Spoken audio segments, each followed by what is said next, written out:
Hello, wherever you are, good morning, good afternoon. I'm Stephen Fahey, your host of Mental Health Podcast TV show. I'm joined by my special guest this week, all the way from India.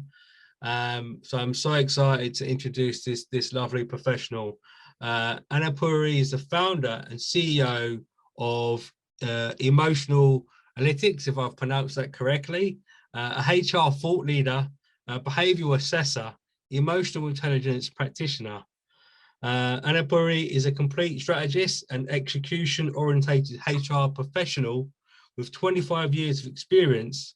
Annapurna's expertise lies in talent acquisition, talent retention, rewards and recognition, leadership development, and organizational development.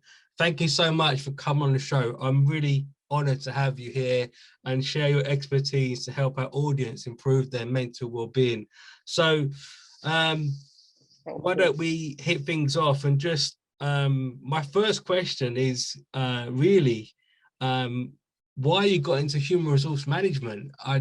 Because obviously you've got a fantastic career, but what brought you into the world of HR all those years ago? Sorry, you instead of HR, I just didn't get that last piece. Why did you get into HR? Okay. Because I mean, you've got a fantastic career. Yes. And I just think that there's with the pandemic at the moment, as you know, there's a lot of even students are considering different careers. I think HR is a wonderful career. Yes. I just keen to know why you got into human resource management. Yeah. Okay. Well, I mean, you're taking me back to my college days. Yes, of course. I was a hardcore biology student. I was a major with botany, and I liked the plants. I was very interested in doing that as my master's. But and even before that, I wanted to be a medical student, but I couldn't make it up to the medical college.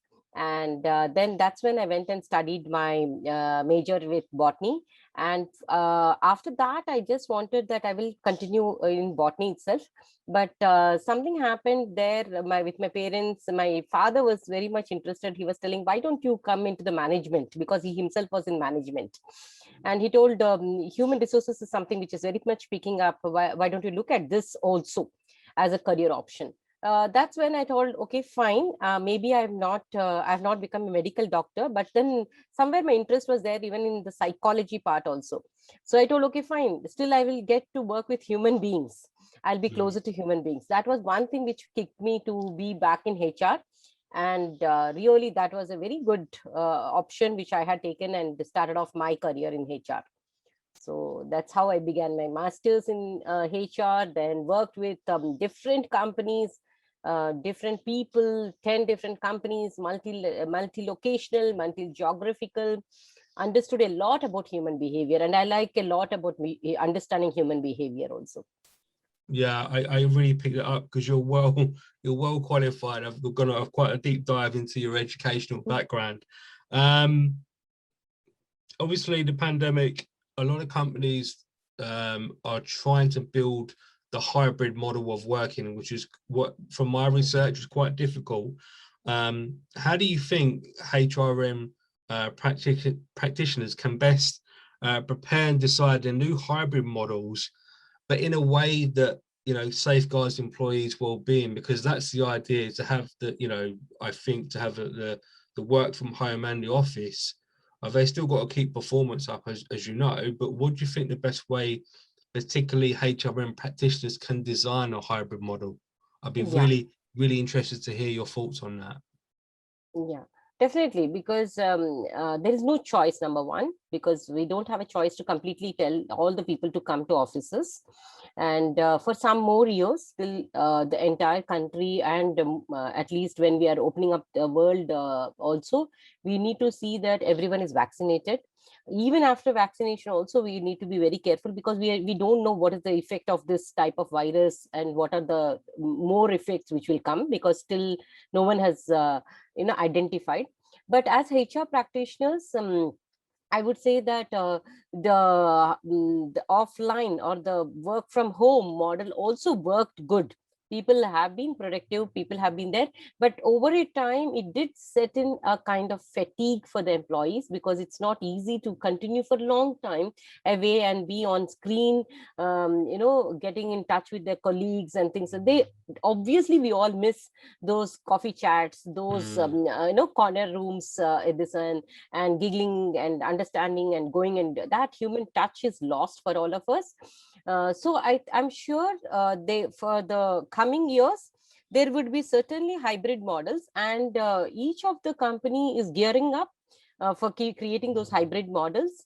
And I think that will work fine. That will give a good health, safety, and security for the employees. So that way, I think I think the hybrid model will exist now for sure. Yeah, I agree with you. I think it will dominate how we work as humans, in the contracts that, the human resource department give out to employees. You, from reading your profile, you seem to be, you're a plan B person, or you believe in that concept. What would you say to graduates across the globe? Because through the pandemic, a lot of students have experienced, here in the UK, we've had some problems with the exams. As you know, the decline for students going to university across different nations is going down. But what would your plan B approach to a student that says, look, I'm trying to plan my career, that's very important. What would you say around that?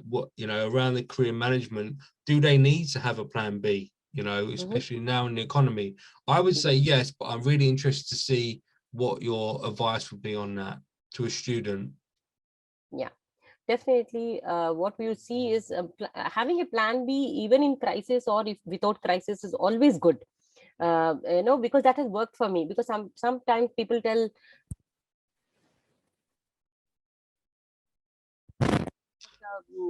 all through my life, in my career, I have always seen that keeping a plan B is always helpful, definitely helpful. So when it comes to students also, I don't feel that they should get disheartened, because this is a kind of climate or kind of situation which has come in front of us, wherein everyone are battling their challenges. So for the student community, it is more difficult, definitely, we have seen. And the experience what they get by going to B schools, the way they can learn, co-learn, and understand things, that would have been different than studying online. But having said that, I would say for the students, which whoever I am counseling at this point of time also, I'm saying that do not rush yourself to go back to schools. If you're someone who has already taken up a professional qualification, start to see whether you can start off your jobs, Yeah. some kind of jobs, and do for some time. Then probably things will settle down, and then you can have that complete experience of going to an institution and learning from there. But it is also good that that is one way to see. The second way is also to see that think about the investment what you're going to make in your studies. Do you want to make that investment right now, or do you want to wait for some time? Because it's not easy to get jobs so fast again. Second is, or the financial strain which you may pick it up, Yes. that is also Yes. not good. So better is take some wise decisions at this point of time. Maybe 2 years, 3 years, just have some experience, gain some money, and then gain some knowledge, skills, whatever it is, through form of work experience. And then you can join back to the institutions of your choice again. So that is my this one, and that's the plan B I would suggest to any of the student at this point of time. Thank you so much. I think that's so important when you say about the investment, because I know that a lot of students, because over in the UK, even without a generous government system, it's a lot of debt, going to university itself. I myself went to university, obviously. I managed to become a teacher, which is fantastic, but I think I'm looking at about 40 to 50,000 pound in debt, and that can be a mental strain. And like you say, I think if the student plans out, right, what is my choices? Do I need to go to university? What's the investment?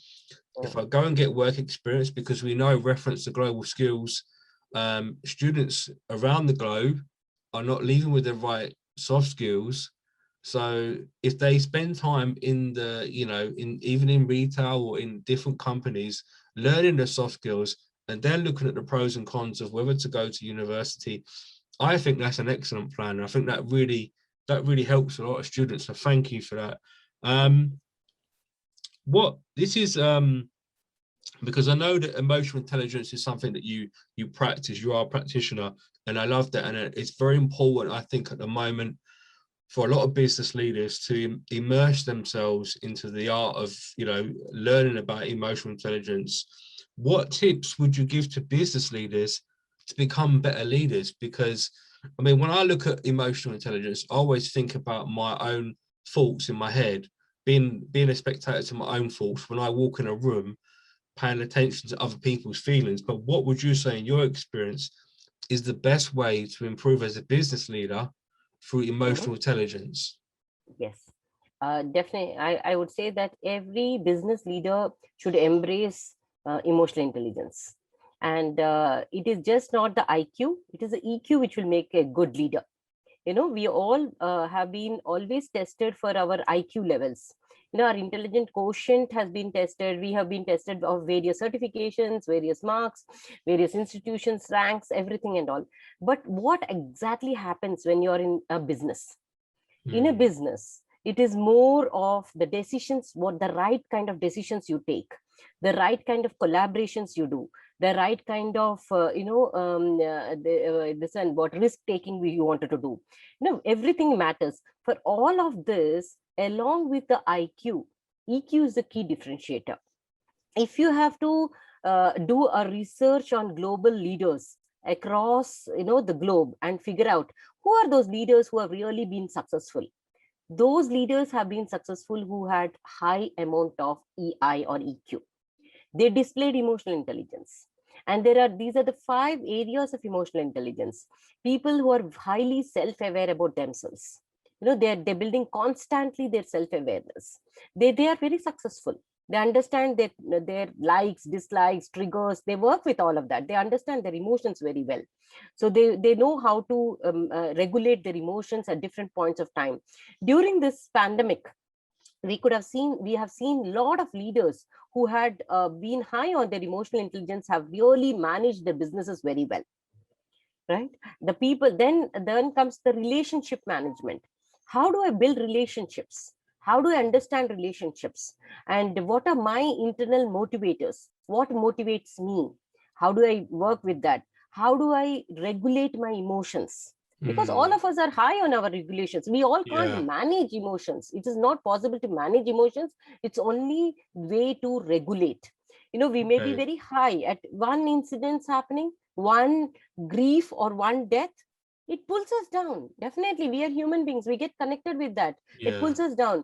So how do I manage all of that? How do I regulate my emotion towards that? If I'm settling down in grief a lot and I'm not able to bounce back, I'm not a resilient leader, what will happen? Or if I'm angry that my business is not happening, my financials are down and things like that, and if I'm showcasing a lot of anger, is that good? It will not. It will showcase, it will not give you those results. Your anger will overpower everything and it will destroy everything. So how do I regulate all of these emotions? So the emotional regulation. And the last part is, how do I showcase empathy? Yes, which is important. A very, very important trait for any leader. Sure. So I should embrace empathy. If not now, then when? I have to demonstrate empathy and high amount of empathy towards my workplace, my work colleagues, towards my business, towards my stakeholders, everything, and then figure out how to handle business. So all of this will not come under IQ. All of this will be taught under EQ. Yes. Then, so a right balance between IQ and EQ is what determines the personality of the individual to handle any situations. This is my take on this, and I would fully endorse, because I have been seeing leaders and I have seen many successful leaders who had really demonstrated a good amount of emotional quotient and emotional intelligence in their workplaces. Thank you. I mean, that's empathy. I'm with you on that, because even more organizations, even like over here with Armed Forces, British Army that I've done some work with, they're using empathy more across so many different organizations. And I think you have to have that empathy in yourself as well as your team. The autocratic days are over because you're not embracing the workforce. So I'm with you on that. How do because I always think that as a thought leader like myself, we consume a lot of content and we're always learning. And I think I've got my own little system about how I do my own continuous professional development. And I'm really interested to see how you structure your own continuous professional development, but also, like you say, with empathy or whatever practice you're using, that allows you to have good mental well-being. Because the content that I push out on LinkedIn is good, I hope, and it helps companies. But equally, I still need to improve because I'm watching more content, but I've still got to be attuned to my own mental well-being. So I'm interested to see how you personally, as a thought leader, you practice both. So your CPD and your own mental well-being, can they go together? That's nice. So let's answer CPD. CPD is very, very important for everyone. Yes. I mean, at any level, you have to have that. Yeah. And also it would, over a period of time, it will differ for each individual. How do I wanted to improve my professional development? It's not that no more going to endorse into colleges or institutions or something like that, but I would see that what is my area.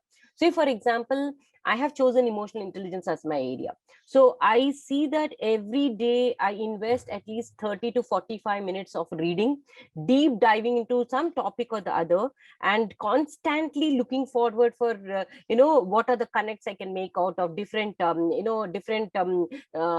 concepts, different frameworks, what's going on, who are those leaders who are there in the out in the globe who are practicing emotional intelligence, what are they talking about. So I connected with all of them on the LinkedIn. I keep exchanging notes with them, because it's not easy for us to go back and read books and go back and read, go to the institutions and do some programs and all. That's one part. Whenever you feel like doing a particular program, you endorse to that, do a short-term program, learn from it, become skillful.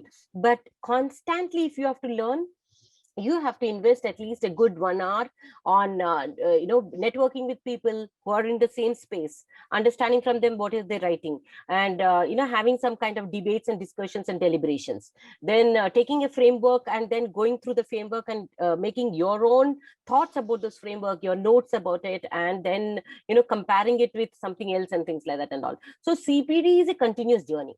Yes. And you need to invest. And that's a great right kind of investment, and then the choice is within the self as to what I would like to pick it up and where would I like to go narrow and deep now. After first, we all are wide.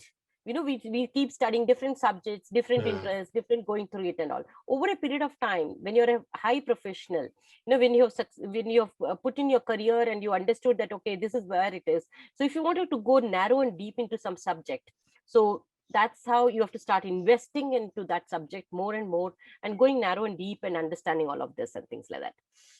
That's my take on CPD. And I would say that CPD is till the last mile journey. Yes. You ought to invest. You ought to invest on that, and you have to keep it. And there is ironically very good relationship between CPD and mental well-being. Yes, I think so. Yeah. For me, I don't do any mindfulness exercises. I don't do any meditation and all. But for me, my investment in my CPD of that 45 minutes to 1 hour every day, that itself is a meditation for me. That itself is a mindfulness exercise for me. And that relaxes me a lot. And for me, it has become so much of a habit that I don't go to bed until I would have studied something very, very different. And I would have made my notes, my understanding of that subject or that framework or that concept or whatever it is. And I also had made a regular habit of micro blogging on LinkedIn, so that what would happen is I would put it from my perspective, but I will get many other perspectives. So it will collectively become a lot of rich notes for me. And this gives me a lot of good wellness factor for me, all said and done. So you can relate your CPD with your well-being also. You can improve your mental wellness also. This is one way to do that. And overall also do lot of flow activities, whatever you feel like. So, and especially I will suggest, or I will recommend, in this pandemic time, 24 hours, how it is passing off, we don't know sometimes. One news may pull you down, one news may pull you up, and then your entire day is going. Instead, have a particular regime, Yeah. have a timetable. It's Mm, very important. it is. And all said and done, your 8 elements or 6 elements of the wheel of wellness, whatever it is, you have to really invest in all of that. You really need to see how is your physical wellness happening, how is your emotional wellness happening, how is your financial wellness, how is your environmental wellness, how is your social wellness. You need to connect. You just can't tell that I won't connect and talk to anyone because I'm sitting at home. That will drain you off. So you Yeah. need to see that how do I really put a good regime. What is the food I would take, how is it I will exercise my body, how Yeah. is it I will entertain myself. That's very important. Play is also very important for us. Yeah. So all of it, and smile, laugh, because Yeah. we are all we Yeah. are all human beings. Stress. Yeah. Yeah, we are It's so stressed. it's so so So important. Mm. it's so important. It's not that because I have become say X number of years of old, that means I should not laugh and I should Mm. not smile. No, it's not at all. You should laugh, you should enjoy Yeah, I and things love like that. that. It's Yeah, it, allow it's that to happen. And do things. That's why if you see my behind screen, it is an emotion cup. My cup keeps on draining up, and then I keep on putting into the cup something or the other, and just churning that cup. So that's what it ah is. So it's very important for us mm. to see that what's there in our cup. you know Yeah. so just time and again, just take a break. 3 hours have passed by. Okay, what have I been there? What is my emotion? What is the strong emotion I'm going through? Oh, I have just been very frustrated. Why have I been frustrated? What has happened? How did Mm. the 3 hours go away because of your frustration? Instead, fine, you got something, you have to got something to do. Prioritize your to do things, increase your flow activities. Maybe you wanted to do something very interesting. You're a gardener, you wanted to do some gardening today. Go ahead and do some gardening today. You want to do doodling, you want to do painting. Invest that time, because that will give you peace, that will give you a lot of mental wellness. So every day there should be one activity, definitely, which is going to really give you a lot of energy, which you want to do. You feel like doing that activity. Yeah. So Yeah. that's very important. The emotional cup. I think that's just amazing, and I think when you describe the fact that you don't actually specifically separate the mental health side or the well-being, because the CPD that you're investing in, straight away, I think my understanding about our emotions is that sends a signal to us that we're spending time in investment and we have joy in that. And like you say, we have the smile on our face because we're learning Yes. something Yes. positive. So that lowers the anxiety. So I think that's an excellent point. And I think that will help a lot of people, especially HRM practitioners that are just running around trying to design the hybrid model and contracts. I think that's so good.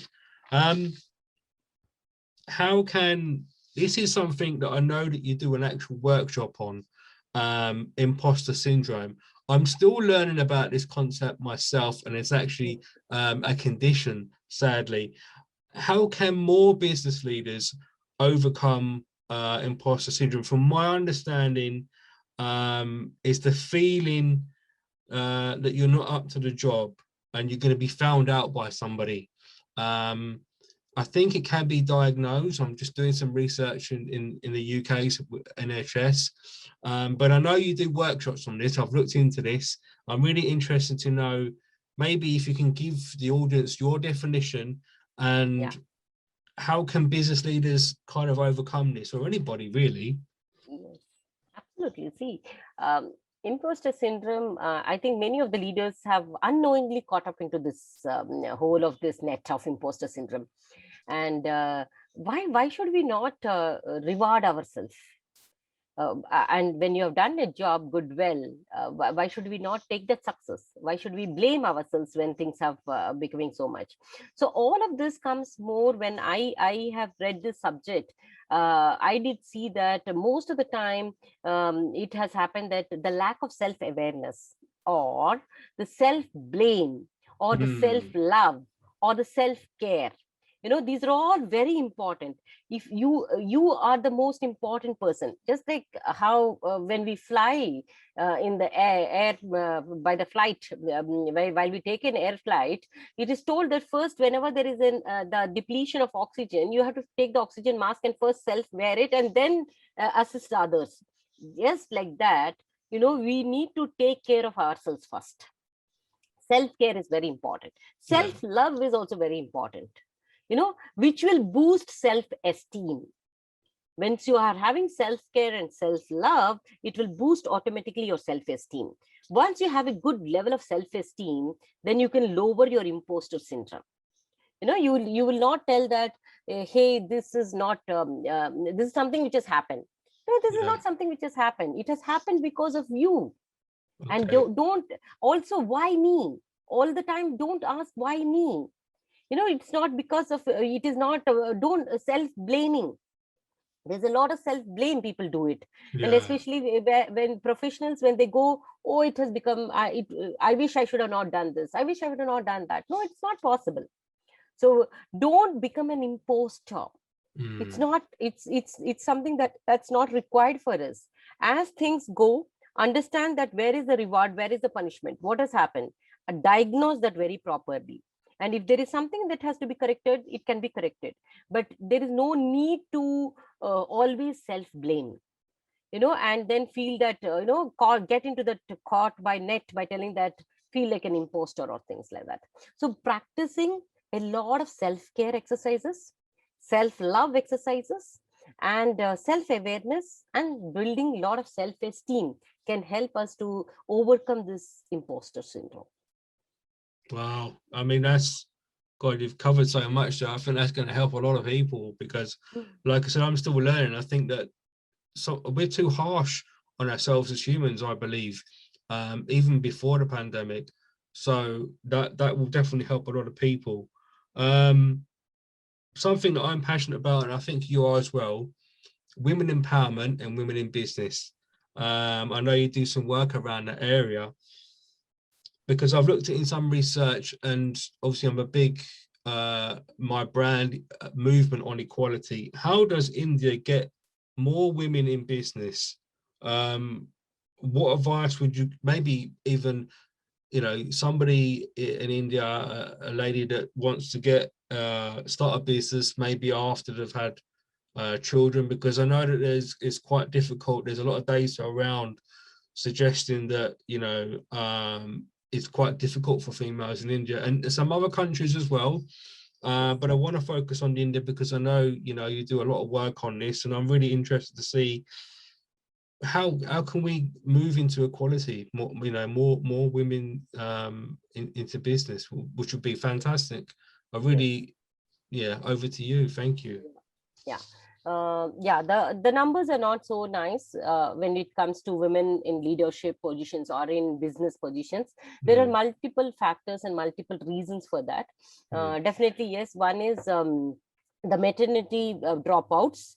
Then that is one of the number one reason, because the mother feels very guilty leaving the baby at home yeah. and coming out for the job. And that's one biggest reason as to why women give up job post their parent I mean their motherhood. The second is the locational transfer of their spouses. That has also been the cause of where women are easy to give up on their jobs and then move away with their husbands, either to other countries, or even within the country. That's also one of the reason. And the third is also somewhere the topmost three reasons, if we take, the third is also is sometimes they don't want to take those high flying careers because they just want to balance their work and life and things like that. So Yes. they feel that it's too much for me to, I have to take care of the family and things like that.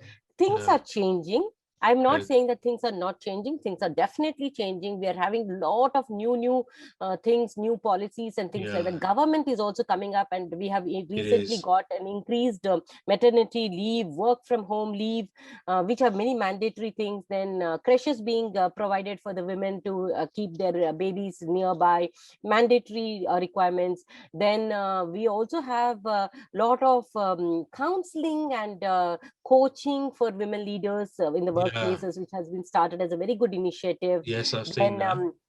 and workplace harassment has been taken very seriously, so that is also improving a lot. So slowly the curve is going up. But which kind of industries are they doing? The industries who are having a lot of female population are IT industries, or but not the non-IT, the manufacturing industries or process industries. Now what happens is, also in IT industries, the funnel is very large at the start. That means we have many women entering the workforce in the starting of the careers. But as they go through the mid-career and the ladder up, mid-career crisis is a big crisis. I have also counseled many women in my career by telling that, why do you want to move out from the job? What is it and all? So many compelling reasons they keep on giving by telling that, no, I have to be with my child. My child's education is very important. My parents are sick, or my in-laws are sick. So I really need that attention and things like that. But some good policies and some good options which are being given for the women are helping women. But still there is a lot of it which should be done. There's a lot to be done. It's not enough. We have to do lots to see that women are sustaining in the organizations to go up to those top ladders. And we definitely miss the boardroom women. We don't have. I haven't seen, like, I've looked at some research and I've looked at government policy. There are some coaching programs coming through. It's a big operation. We're nowhere near where we should be in terms of equality. More women come to, like you say, it's a torn right. I can't leave my child at home. My kids come first. But they have that entrepreneurial feeling. But it's still early. But like you say, there is movement on that. My final question is, the jobs market globally is changing. There's jobs being open. There's a skill shortage, as we know. But the most important thing, I think, for graduates is, how do they best prepare for interviews? And I know that, interview preparation is something another area you specialize in. How can graduates best prepare for interviews to avoid the stress, anxiety? Because even adults, they get so stressed before they go interview. I mean, I've got a special system I use. I look at the industry and stuff like that. But I'm really interested to know, what advice would you give to a graduate or an adult even preparing to go to a job interview? What would they really need to do? Right. So one is, yes, we have seen interview itself is a very stressful exercise or an anxiety built, exercise. Even if someone tells that, even I after so many years, if I have to face an interview, I also feel little anxiety amongst myself that, okay, I'm just giving an interview. So the word interviewing process itself, it brings in a bit of anxiety. And if so, it is a young graduate or even a little experienced or a little senior experienced also, all of us face that anxiety. But what I would say is, one, possess take the ownership of your CV, first of all. That means, what are you representing yourself? Because that is the mirror of yours. So do not fake or do not put something on your CV which goes as a first credential to the employer. So please see that, please see what words have you used. No need to use a very high English language, which you might have also not understood, because it should be used. No, don't do it. Keep it simple. Keep it very simple. And please write down all that, and please understand that document very well. That means that where have you kept the document? Fundamentally review the document multiple number of times before you submit, because I have seen mistakes like people putting date of birth as 11th June 2021. So that means that's a blunder. And if you're going to through a ATS systems, or if you're going through any automation systems of you screening your CVs, it will get automatically rejected because you have made a small blunder. Yeah. Of just putting a date of birth as 10th June 2021. It would throw it off like that, multiple things. And so please see, first of all, embrace the document very well. Next is, how much can you be authentic?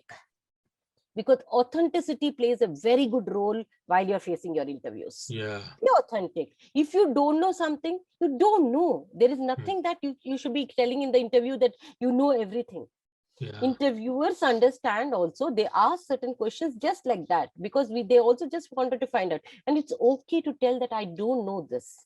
I didn't work on this project, or I have not come across an opportunity to work on such things and things like that. It's absolutely okay. There is no problem on that. Don't feel that you will lose out on that. But having said that, if supposing that was the crucial skill, or that was the mandatory skill, then please don't apply. Please don't apply for such jobs, because over a period of time, they will figure it out that you're not competent for that. Right? So be very careful, and be authentic in your conversations. That's very important.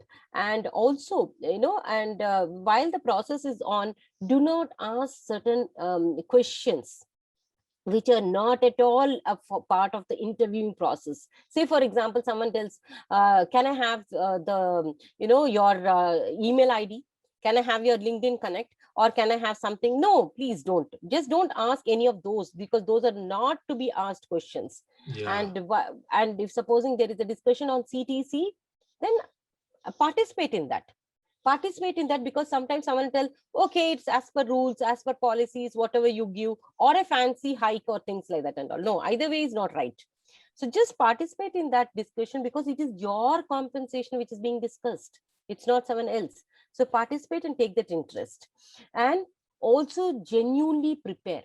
That meaning, you need to know about the organization. You need to know about the person. If supposing that most of the people will be there on LinkedIn, go ahead, see who is the person whom you're meeting. Possibly if they have already told, what is the profile of that person? What is it, everything and all. Just make a notes and keep it to yourself. And always be prepared. As any good etiquettes, follow all the etiquettes.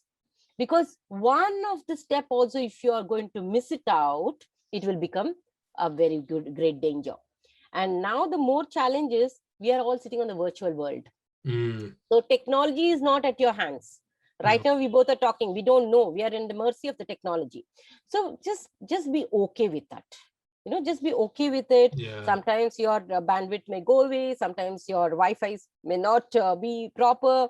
So have some alternate gadget, be ready, and position yourself well with the camera. Be comfortable by talking on the virtual world, because that's how you're going to be interviewed nowadays. So what is your background picture? What's happening in the background? Are you in a comfortable position to talk? Noises, sounds, everything is very important. So these are all the things which, if you can keep it, I would say for any interviewing process, just don't do any shortcuts.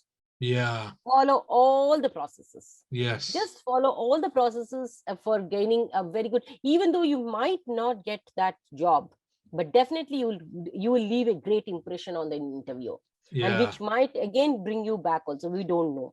So create that, don't worry that whether you're going to get the job or not, but create that impression on that person whom you're meeting, that genuinely I'm interested in discussing with you my own candidature with you.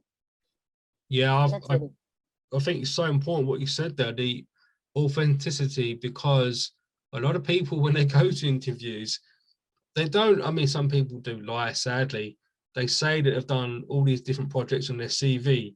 And if you're not looking at your document previously, like you say, over and over again, getting to grips, because they're going to have it in front of them. They're going to go through it. Some interviewers will go through it, scrutinize it, and you might get lost. And I think you're so good for you to say that it's okay to not have those answers, because I don't think, and companies are moving in this direction. No one is a perfectionist, or shouldn't be after a perfectionist.